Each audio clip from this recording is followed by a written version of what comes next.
Hey everyone, welcome back to Tough Crit, where this time we're going to do something new for us, but something that's done a lot on YouTube, and that is Reddit reactions. We have found a couple of crazy horror stories from TTRPG horror stories or r/D&D horror stories. We're going to be reading them and then talking about our experiences with certain aspects of what we're reading or how we would handle that situation. So without further ado, we'll get started. I'm excited for some of these. Yep, love Reddit. Cool. You guys can see my screen? No. Yes. Yeah, we 100% can see it. I'm just messing with you. Oh my God. Was I wrong to kill my party member? One of my fellow players started the game with two characters, a dwarf barbarian and a reborn necromancer wizard. Halfway through, however, the wizard's memories returned to him and he decided to leave us so he could return to his kingdom. In today's session, he returned with a small army and attacked the party inside an abandoned dwarf stronghold, claiming he was taking revenge. The player was even controlling, role-playing, and rolling for his old wizard, but now he's being positioned as the villain. Then the wizard chased my character under a stone platform. It was 10 feet thick, held up by stone pillars. I used an AoE spell to destroy the pillars, dropping the thick stone platform on him and instantly crushing him to death. I was expecting the party to be excited by this cool kill, but instead the room just fell silent, and I started to feel like I did something wrong. We just moved on though, continuing to fight the wizard's army. The wizard's player was moping for the rest of the session, and I tried to make it up to him by buffing his barbarian throughout the fight, but I still felt really bad. I don't understand what I did wrong. The party never discussed anything about bring him in alive or don't destroy the body. Hell, I thought that since he was an undead necromancer, he could easily come back after being crushed. His old character became the boss fight, so I killed him. I thought that's what I was supposed to do. I haven't talked about it with the party yet because I'm scared they'll be upset. Can you explain what I missed? My initial thoughts on this one would be, I don't think OP did anything wrong. There's a villain, he's attacking me, he's causing damage to me and my party. And if this were like real life and somebody was doing this and there was a wizard attacking us that used to be friends with me, I would absolutely attack him. I don't think there's anything wrong. It's weird that they're treating him differently. Hey, Max, you're muted. Max, you're muted. You muted yourself. I don't think he did anything wrong. He said the party didn't discuss anything. They didn't say, oh, we have to not kill him or we have to do XYZ. There was no clarification. I think maybe the other player thought it was going to go a different way. But if you're attacking and your character is in danger, you have the right to kill whoever is trying to kill you. Unless there's more to the story, I don't see him being in the wrong or doing anything wrong. There may have been like something going on with like context things that he either didn't pick up on, or did it say he was a newer player to the table? He didn't seem like he was a new player. It seemed that he kind of knew how to play D&D if he knew that he could use an AoE spell to take out pillars and crush somebody. Like, Yeah. I don't think he would have done anything wrong there. It's like when the DM sets up a BBEG and then the players figure out a way to kill it by accident or do it a lot earlier, or like that time that we fought a god and won much to our DM's surprise when we were supposed to die or run away. It's one of those where it's just like you can kind of play it either way. I don't think they did anything wrong. I know it's always hard when your character dies, especially when you're like setting it up for something. I'm guessing it's probably more of a reaction if everyone realizes this was being set up for something, but you beat it first and we're just more sad for the one dude who's now clearly disappointed that he's not going to get that moment. yeah, I guess. I don't know. I agree that that's probably what it is. I don't know. Maybe he just feels self-conscious about it, and maybe there's not anything wrong. My main question there is like, where's the DM in all this? Where's the DM that's allowing a player to like steamroll and say, oh, now I'm the villain. Now I'm going to do this. Now, you know, it's just, Yeah. is there an overarching like plan here that was supposed to go down and that now can't go down? I think that the coolest thing about D&D is how random it can be. And if the DM did have a plan for like the wizard to come back and attack them and them to survive just barely and run away, that didn't happen. The player killed him. And so now you have to pivot. And I think that maybe they weren't expecting it. I don't know. This is a weird one. There any update or edit or anything like that in the comments? The comment here from OP, the DM is a newbie. We used to communicate a lot, but not much anymore. I have no idea why this session happened the way it did. That's the only other context in the comments. Yeah, I don't know. That's super weird. A newbie DM, I guess I can see like not really knowing how to handle it.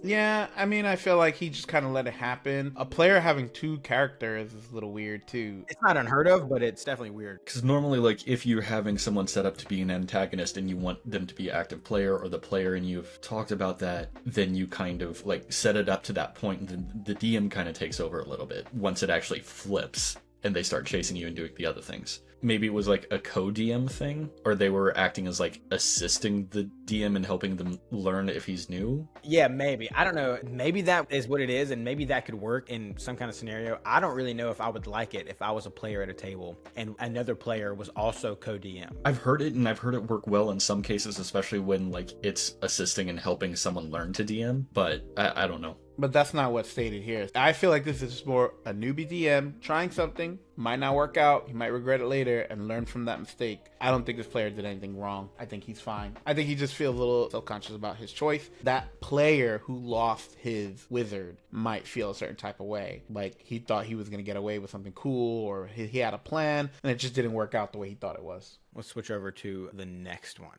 As they say, be careful what you wish for. A player invited one of his friends to join us in our Tuesday game, and this player took advantage of our DM's generous one free item per player gift. The new guy chose a ring of 3 wishes. I know, asking for trouble. The DM allowed it, but stated the ring appeared to have 2 of the wishes consumed already. The new guy argued a bit before saying with a wide grin, okay, I wish for permanent access to the wish spell. It doesn't require a spell slot when used, nor will it apply any of its negative effects on me. The DM just sighed and responded, all right, fair, but you can only use the spell once a day within reason. Remember, you're still a low-level player, and it's still a max-level spell. Free spell slot or not, blame the gods. Cue the guy attempting wishes like, 1, no woman can resist my charms. 2, I have a pocket dimension in my bag where I have millions of platinum. And 3, I am now max level and considered a god among men. DM responded with a sort of monkey's paw approach. As you walk through town, you are accosted by 12 elderly women before you know it. All your trinkets are missing. In place of them, you find a note that reads, thank you, dearie. Sincerely, the Coalition of Hags. 2,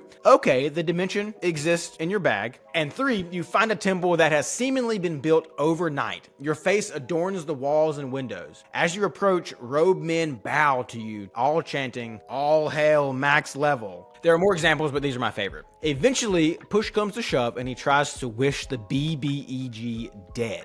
The DM tells him that wish won't work because you have no idea who the BBEG is. Finally, the player just asks, fuck it. I wish for the source of all of my problems to be erased from existence. This time, the DM smiles. Everyone make a perception check, except you, new guy. You all suddenly wonder why you're standing in this particular area. In front of you, laying in the street, you find a ring. You will notice that it's a ring of 3 wishes. Unfortunately, they have all been consumed. And I think that's a great place for us to leave off for this week. I think this DM handled this in such a genius way. Like, he didn't take away the player's agency. He didn't like try to steamroll them or get mad at stuff. He was super creative in how he flipped it and kind of made challenges for these wishes. I thought it was genius. Yeah, I like this. That's fantastic. Like, okay, screw kind of the new player. It's a low-level character. You're asking for one of the most powerful spells in the game, and it still has limits. The DM was amazing with how he balanced that out and played with it. So you want to be God to that one player? I'm like, that removes all the fun of D&D. There's no fun in that anymore. The fun I think about D&D is going on an adventure with your friends and getting stronger, and the journey to getting stronger. That's what's fun. Overcoming challenges with the limited resources and abilities that you have. That's what's fun, and I guess different people can find different parts of it fun. This guy sounded like he just wanted to be the best player and be the guy, and just like every problem, every bad guy, every problem he would have, only he would have the solution. Oh, we run into the town, we have no supplies. Oh, I can wish for it. Oh, we found the bad guy, well, I wish him gone. Oh, we need this, I wish it done. You know, like, well, what's the point of the game if you literally can just do anything? It's kind of boring. I want to have the mystery of who is the big bad evil guy. What are his plans? How can we defeat him? What are different strategies we can take to take him down? If the DM had ruled that this guy wishes him away before we even meet him, what? I would be pretty upset at that. I think that the DM handled it in a really nice way that helped that player have agency, but also didn't ruin the game for everyone else. I imagine that this story really ends with him leaving the table just because he got rid of his character. I would almost say if there was a scenario where he wanted to keep the guy around, I would have just said his ability to make wishes would have disappeared. Someone said, amazing story, Monkey's Paw D&D edition, but quick question, was the ring the source of his problems, or was that himself? Has he banished, or is the ring just useless now? The character himself was erased from existence. As all players' issues came from the unlimited wishes, he wished for using the ring's initial wish. Basically, after consuming the ring's only wish, it became ordinary. I don't really have a lot of experience with the wish spell. I don't really know a lot about it, so I didn't know that the monkey's paw approach is the intended way to handle wish. I don't think that's the intended way to handle wish. Someone said that's the intended way for obvious attempts to abuse wish. For sure. I totally agree with that. Yeah. Because I feel like, what's the point of having a really powerful spell if you have to be scared of using it? The whole thing with Wish is it's supposed to be a risk. Like, you don't know if you're going to be able to do it. You always have the chance of losing and never being able to use Wish ever again, which is fantastic. To remove that, the DM did beautifully, in my opinion. Yeah, I totally agree. I almost want to send this to David and say, you should do this to one of your table characters and have them get 3 wishes, with obviously the rule of you can't wish for unlimited wishes, and just monkey paw all the wishes, just to make it fun. Yeah, I think he'd be really good at that. DM monkey paws are regular things. Can you imagine what it would be if we actually had a Wish? Oh my god. He does monkey paw a lot of stuff anyway. Yeah, he really does. It's great. Let's see. Best friend took things in character so personally that he stopped talking to me. My best friend joined our group and decided to take things very personally. I've known him for 12 years and he's a great guy, but for some reason, him playing D&D for the first time made him into a total prick. He was in his late 20s and his character was a teenage girl. I'll call her Maxine. Maxine was a total asshole character. He played her incredibly aggressive and hostile, frequently telling us to F off, attack our characters physically, and would take any joke against her as a personal slight on himself as a player. He'd make her constantly go off on her own, brood in the corner, have hissy fits, and not participate if he felt slighted. It dragged us down and kept things at an incredibly slow pace as we constantly had to go babysit her. Felt like she liked the attention, so we stopped feeding it. Eventually, we realized it shouldn't be up to us to ensure that he participated. If I ever called him on it, he'd say the dreaded, "It's what she would do." I said this is no justification for being an asshole. One major example I can think of for his awful behavior was when we decided to go shopping. I played a gunslinger type, and I went ahead first to go buy bullets. Maxine decided to run ahead and attack my character with a weapon as she ran past me and into the shop. He then argued that I'd have no idea it was her, and I wouldn't know where she was, even though we decided to go to that particular shop. I didn't argue. Then, once I get into the shop, I spot Maxine hiding. She then confronts me in the shop and shouts and berates me, etc. I buy what I need and try to leave. She then tries and fails to hit me 3 separate times with a frying pan on the way out of the shop. I dodge each hit and could tell that he was infuriated. By this point, I'm fed up of Maxine and I'm fed up of the guy playing her. So I pistol whipped her. Nat 20. I leave Maxine unconscious in the dirt outside of the shop. He then proceeds to not talk to me in real life for a solid week. Says I abandoned her in the streets. He actually fell out with me as my best friend because of what happened in a D&D session. It genuinely took months for me to get through to him that it's a game and he needs to stop taking it so personally.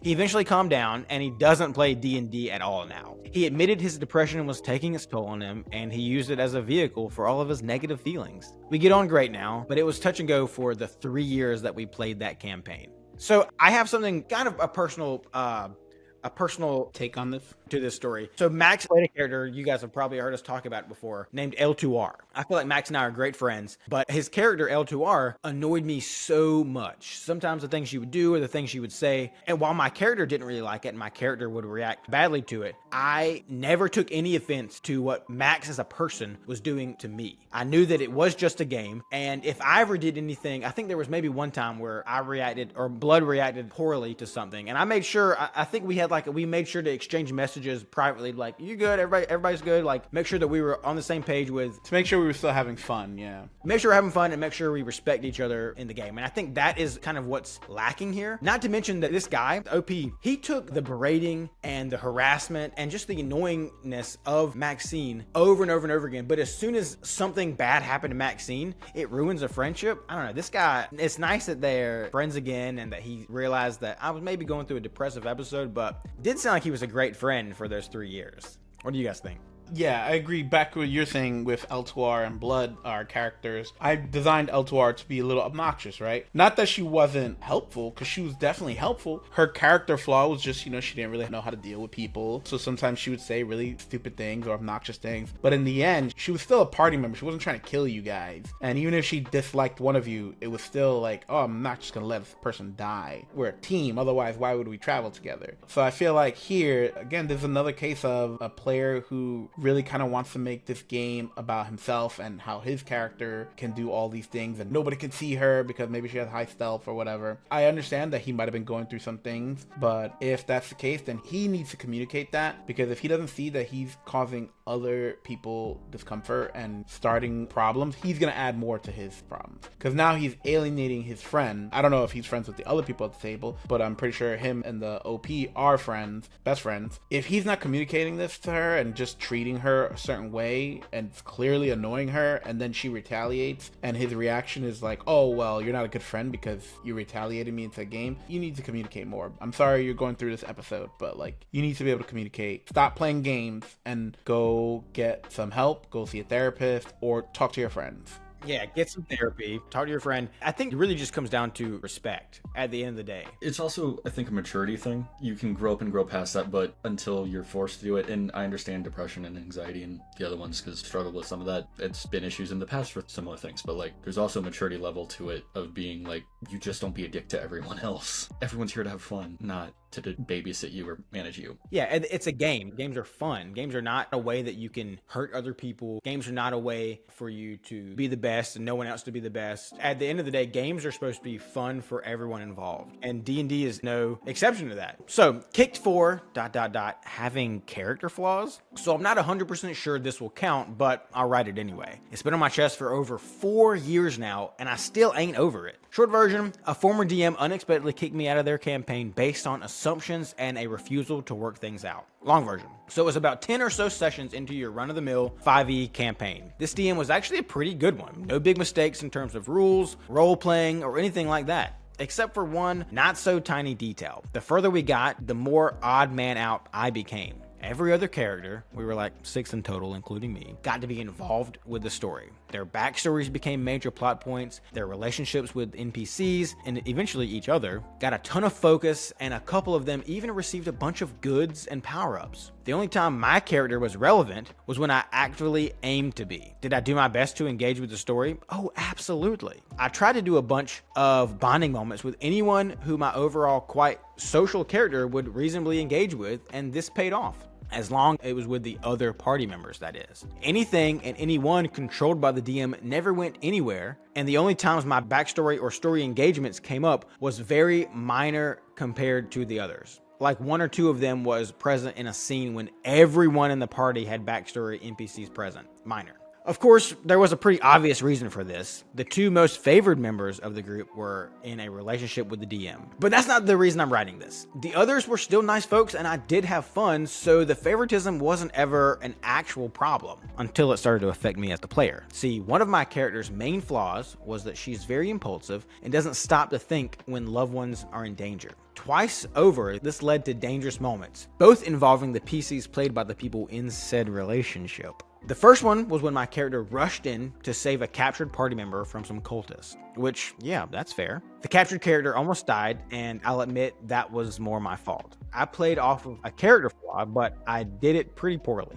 The second one was when another PC had just been saved from being frozen solid, and my, as mentioned, impulsive, very strong character hugged him in relief. And because I apparently didn't think that this, without warning, would be the very first time in all of my time playing DD that being frozen would be treated realistically, the hug caused a bunch of damage, and I, not the character, I got chewed out. That was the first red flag. Interesting. I got chewed out? Ugh. I'm sorry, a hug caused damage? Yeah. Yeah, that's weird. I don't know. I don't know what that rule is. Might have to look into that. If you guys know what that rule is, tell us in the comments. A while later, my DM messaged me about this and wished for me to not play like that. I replied that it was an intended character flaw, but if it caused trouble, then I'd do all I could to change that. I remember being very clear that I didn't want to be hurtful, and I'd even be willing to switch characters if that was needed, and the DM ended off very friendly, and even said they valued me as a friend.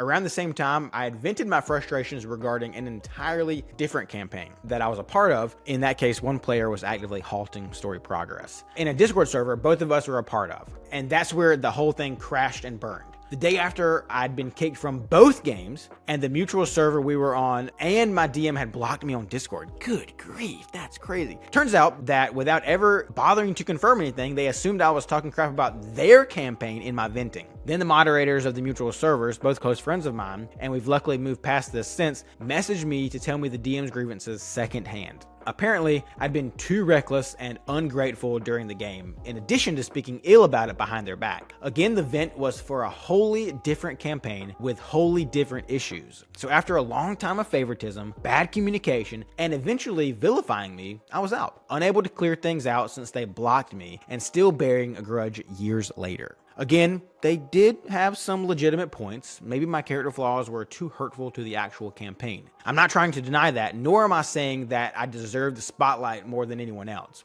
But that's when you talk it out and you make sure to change the flaws, either by agreeing to let the player work on it in character, write it out, or switch characters entirely. You do not use it to determine that the player themselves is the problem that needs to be erased, especially when it's based on an assumption that you never bothered to confirm and sent others to deal with for you.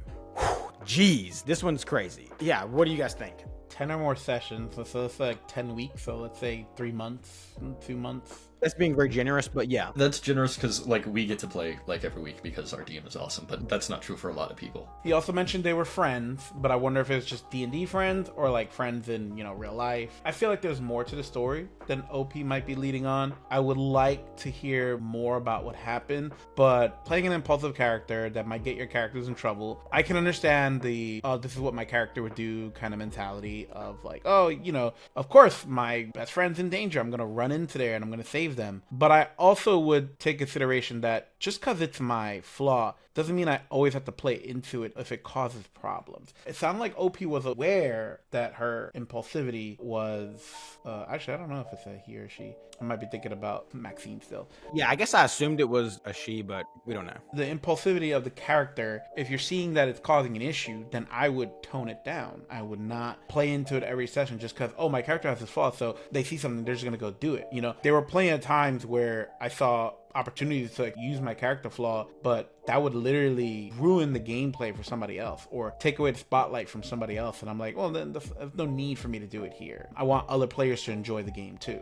I totally agree that you should pick and choose the right moments to use your character flaws or do what your character would do. Do it to immerse yourself and immerse others in the experience of playing with that particular character, but not at the expense of someone else's fun. So I see that, but also I do think there might be a second side to the story or a couple different sides. From what I'm reading here, OP seemed pretty willing to change. I'll switch characters. I'm very willing to change. It feels like that the people in the party decided that they didn't want them there. I do feel like that OP was vilified a little bit. In the end, I'm still on OP's side because I feel like they did at the end start realizing, oh, it's causing a problem. How can I help change? Do you want me to play a new character? Do you just want me to flat out turn it down? And then with all the blocking of everybody and not giving you a chance, I'm happy that OP is not on that table anymore. That's probably the best thing that happened to OP.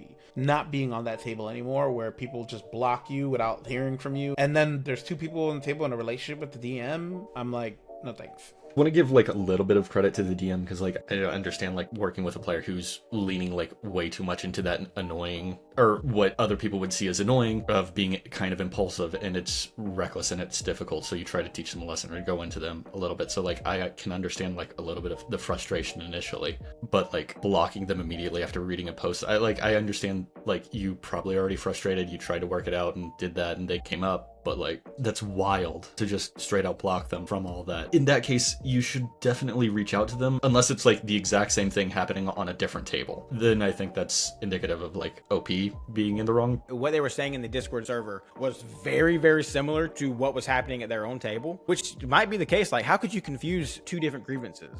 Also, it's kind of wild to me to hold on to that for 4 years. I understand, like, getting frustrated for a long time, but, like, maybe let it go, move on. You're not with them, and that was a toxic situation. Get out, let it go. Yeah, let it go. But at the same time, there's things that I do that's cringy, or things that happen to me that I don't really agree with, that like still keep me up at night years and years later. Maybe OP just found D&D horror stories and like, you know what, I have something that I can contribute to this. There's that, but also it's like, I do think that the healthier thing here would be let it go. It's not doing anything for you. It's only causing you like grief and anxiety, and yeah.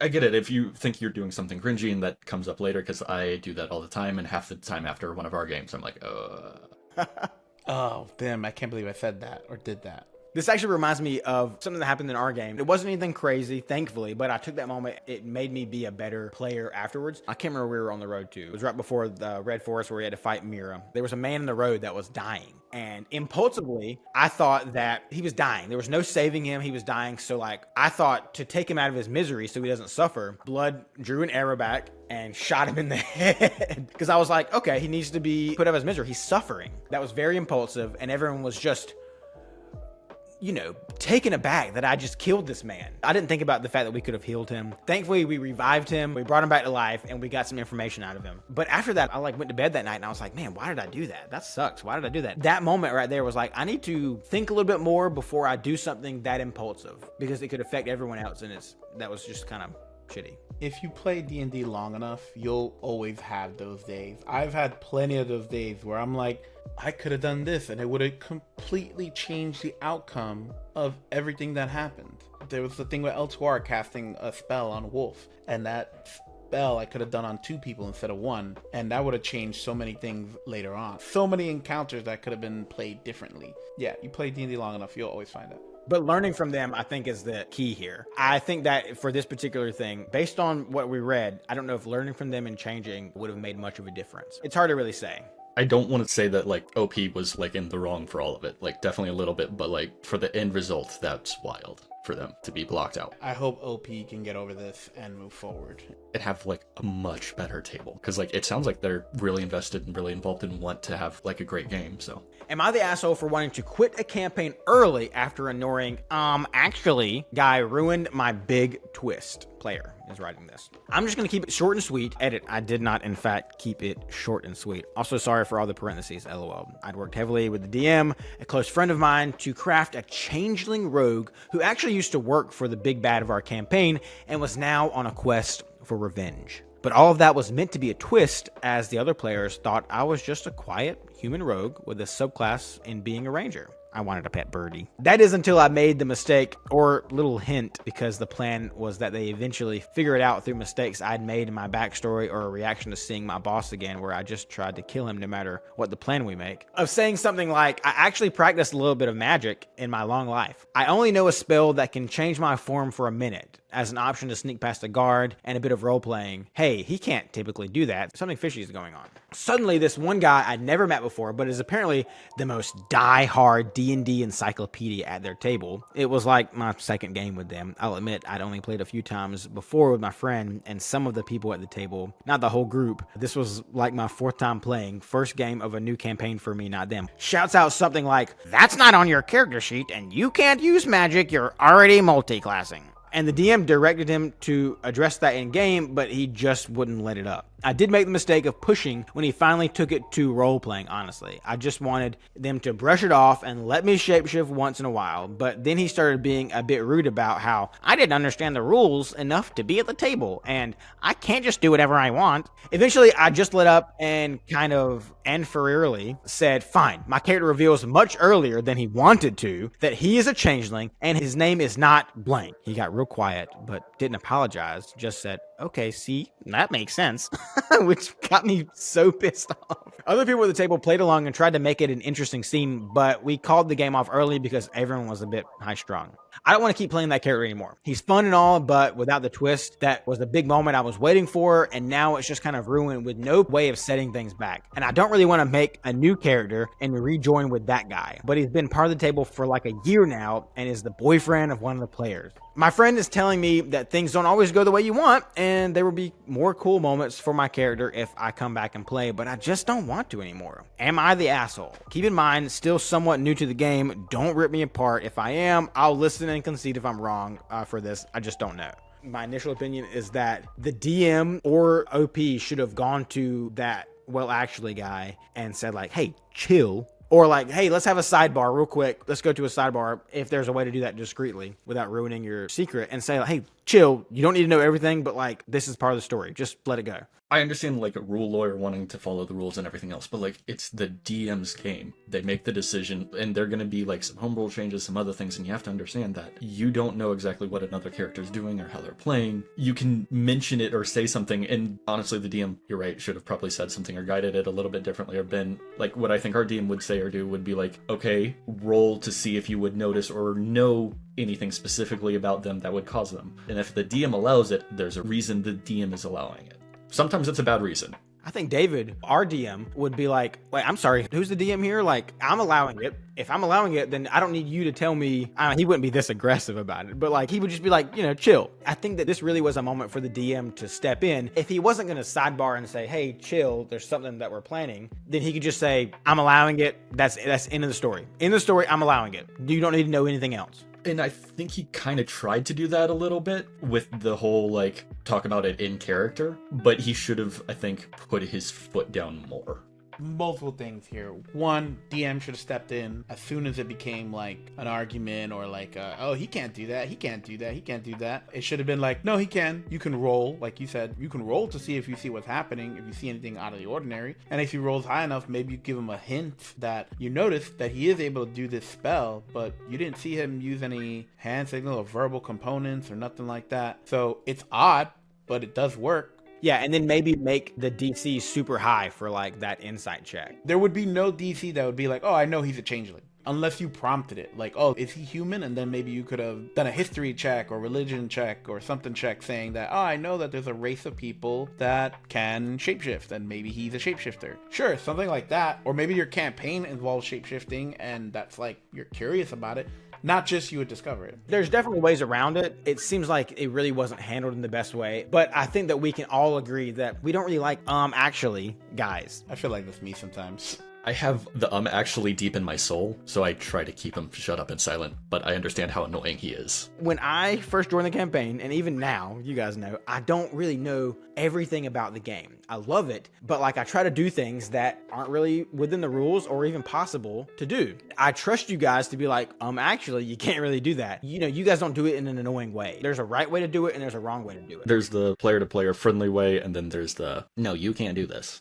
I also feel like OP, he said he's new to the game, so I feel like there's this element of, oh, I lost my big plot twist, so now it's like I'm not really excited to be that character anymore. I feel like that's a really bad way to go into a game. You're basically saying that if the game is not about you, then you're missing out. I do understand that he's saying that he was focused too much on by the other player. He was called out for being what he is. But I had my character big plot twist kind of ruined a little early, and it wasn't this big like oh my god. It's like, do I wish it was established a little bit more that maybe there was a rumor of somebody, like I was kind of hoping it'd be like questionable thing where you guys didn't know who was telling the truth in the story of his backstory, but my character's thing, his real name was just revealed to everybody in front of everybody, so it's kind of like it just happened. That doesn't mean, oh well, now you ruined it, now I'm gonna stop. I had plenty of cool moments later on in the story that sometimes don't happen just because my plot twist wasn't revealed yet. With that, I do agree that he could give the table another chance, but I think the biggest issue is just that this actually guy and the fact that apparently he's dating somebody at the table probably makes it uncomfortable. You have this table of friends, you're the new guy, you really can't call other people out. It's hard. I'm sure when you joined, you were the last one to join us. We've been playing together for like 8 months and you join our crew. It's not like you're gonna come in right away and be like, actually John, Max is not a good player, not a good friend. You should not listen to him. You should listen to me, kind of deal. Like, it's going to be awkward. There's different dynamics and different factors that you need to think about here, but I kind of get it. Like, he went into this campaign with like an excited spirit to do something special, and that spirit was killed with this twist. I think that for this particular table, he doesn't really want to go back to, or maybe this particular campaign. Whether that's right or wrong, I don't know, but I think that if somebody didn't want to go back to the table and they were feeling uncomfortable, I definitely wouldn't force them. I'd be like, yeah, if you're uncomfortable, that sucks, but do what you feel comfortable doing. I hope he finds a table where he plays with other new people. I feel like that would be good for him. play with other new people so that you get comfortable building the game, and if plot twists are revealed, you keep pushing through, and hopefully you see that there's more moments than just what you created for yourself. Sometimes the DM creates really awesome opportunities for you. And I also do want to give that one potential ruler, like, just a little bit of devil's advocate. This guy was new to the game. He may have just been genuinely trying to be like, hey, you can't do this. He may have been trying to help. He overstepping over the DM, but he may have genuinely trying to be help. I don't know. Definitely doesn't sound like that, but that could also just be another perspective that OP didn't have because he's hurt and offended, rightly so, by the situation. All right, we're going to do, I think we've got one more. I've invited my stepmom to play with us. This may have been a mistake. So, I'm a 36-year-old dude. My dad has been a pretty good dad to me, but he was quite a terrible husband to my mom. And a few years back, they got divorced. Mom's happy, dad's happy, divorce was amicable, all is well. Well, about a year after the divorce, my dad started dating. He started dating Alice, fake name. Alice is 39. They got married 2 years ago. That's crazy already. 3 years older than you. Yeah, he didn't say how old his dad was, did he? Either way, he's 36. At least 18 years, roughly. Regardless of how old dad is, this stepmom is very close to his age. That's okay. Like, I get it. Maybe. No. So he's 36, which means, yeah, so like, yeah, at least 18. Yeah, it's crazy. So his dad's roughly 50s. 39 is almost 40. So 54 minimum. Me and Alice actually get along super well. Of course, you were literally in high school at the same time. She's into the same stuff that I'm into, and even the stuff she's not into, she's at least aware of. My dad marrying her actually improved my relationship with him and my siblings, since her being around makes me and my wife visit a lot more often, and since she loves hosting and is overall a lot of fun, we actually think she's a great addition to the family. At some point, it turns out Alice got really into The Legend of Vox Machina, the Critical Role animated series, in case there is literally anyone on this sub that's not familiar with it. Basically, retelling of their actual play series. When she told me that, I made a series of mistakes which resulted in the most awkward few months of my life. I have a group of friends. We play an Exandria campaign. We started on 5e, but when that whole Wizard of the Coast OGL fiasco happened, we transferred it to Pathfinder 2e, but we kept the setting and the plot unchanged. I personally am not great into Critical Role and haven't actually watched Legend of Vox Machina, but my group is great and the DM is a wonderful storyteller and makes the best NPCs. When Alice told me she really enjoyed Legend of Vox Machina, I got really excited, told her about the campaign, and she got really excited. She's never actually played TTRPGs before, but was excited to try and was a self-proclaimed theater kid, so role-playing wouldn't be an issue. I obviously, and at one point, to my great regret, got excited too. I love Alice. Alice is great. My group is great. This could only mean good things. I ran this by my group, a GM and 4 players, and they were all pretty cool with having her, though some jokes were made about my hot stepmom. They haven't met her yet, so I accepted this as good-natured ribs. I taught her the basics of Pathfinder 2e and gave her a rundown of the campaign thus far and helped her create her character. It was a swashbuckler loosely inspired by Jack Sparrow and Scanlan. She was incredibly excited, and I was too, so excited that I failed to see the literal parade of red flags spelling, oh no, this character concept was. Yeah, I mean, Jack Sparrow and Scanlan? Come on, dude. Your stepmom's about to get it on. It's gonna be a good time. I'm really curious where this is gonna go. What I got from her backstory kept referring to all the people she'd seduced and all the hearts she'd broke, but that was just flavor, right? Right? Wrong. She shows up to session 1 and was her usual self. She's fun, she's charming, and her introduction is great. We're in a bit of a bind with a boss fight, and her character shows up to basically save our asses. She still needs a bit of help, but OMG, she is a magnificent role player. Her attacks and feints are all super descriptive. She's receptive to critique, she knows enough of the rules to keep combat flowing. It's great. And the character is goofy and charming, and she does some silly accent which everyone loves and is very vulgar, like a pirate should be. By session's end, everyone is fawning over her, and I'm group MVP for bringing her. This is par for the course. Hell, I love that woman to bits, and I'm not at all surprised by this. We all leave feeling great. The next session rolls around and shit starts hitting the fan. See, we're playing on a physical table, but we have a group Discord, and our GM uses a tablet to show NPC art, and some NPC in the town is very hot.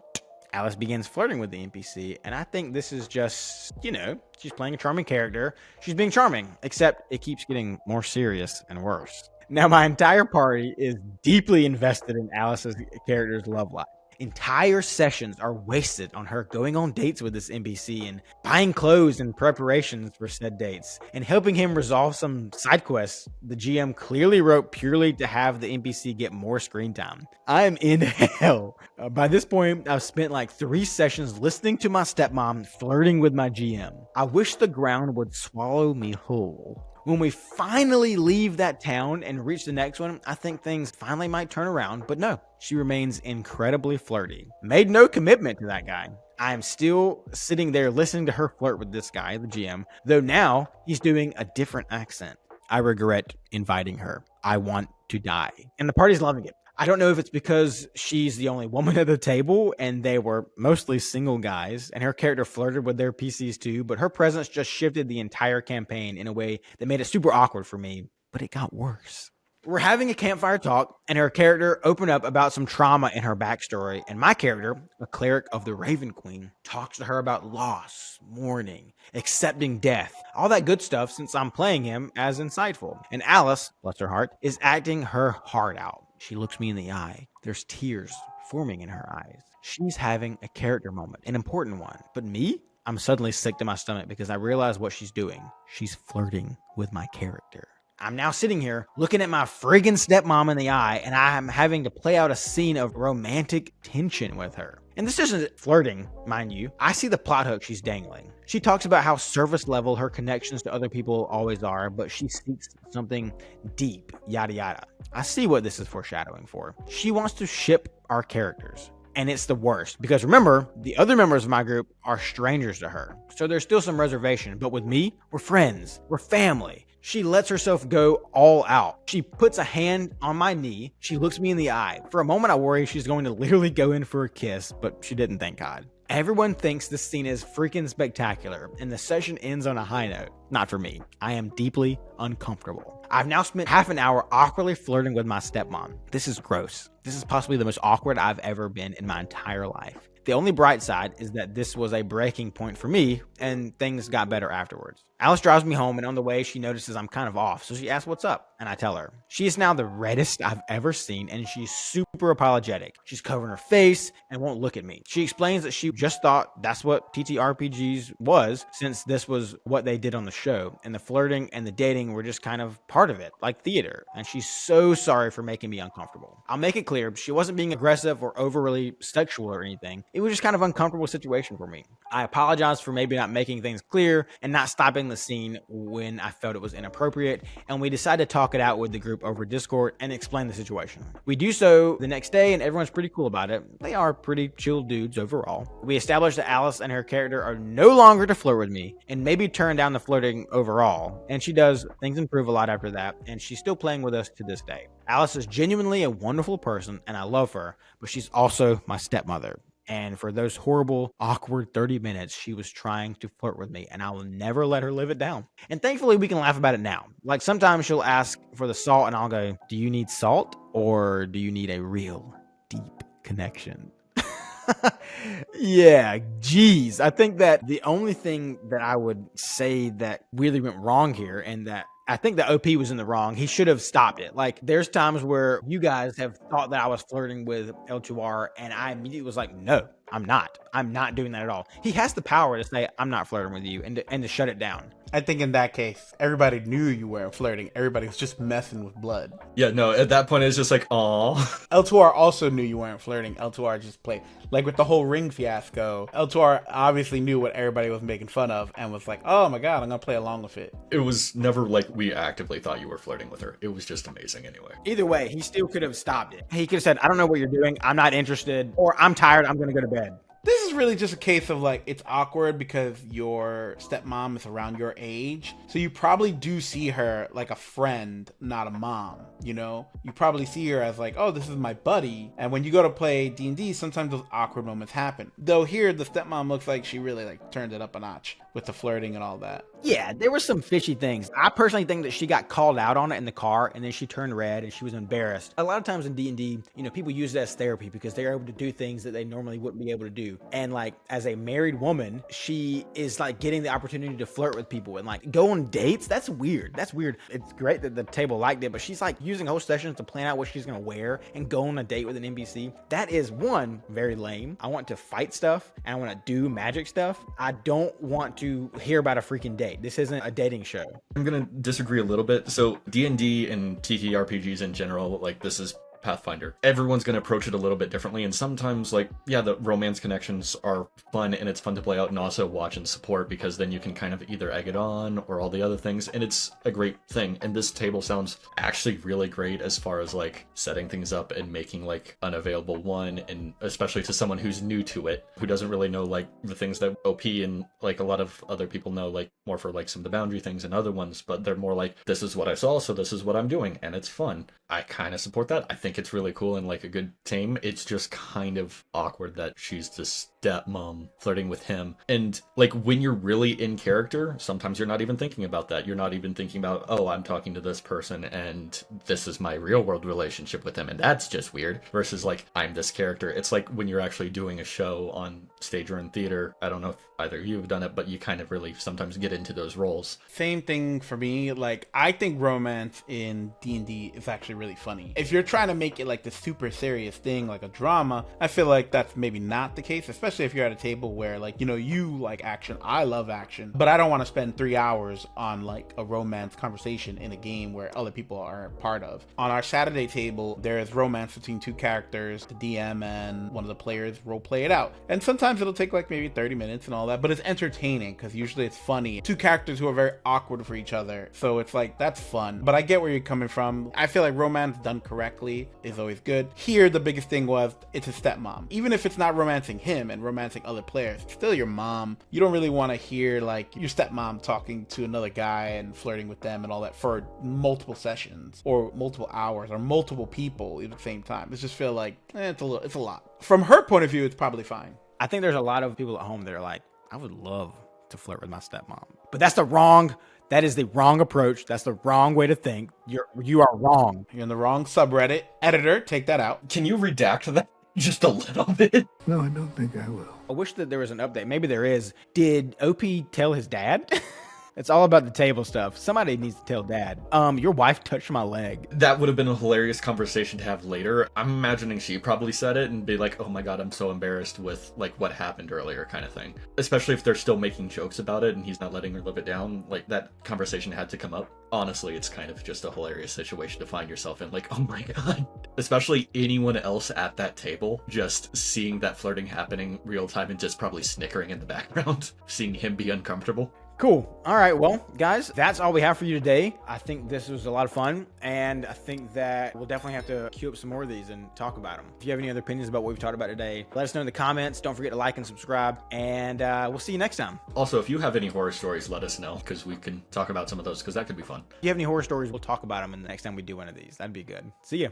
Bye. Later.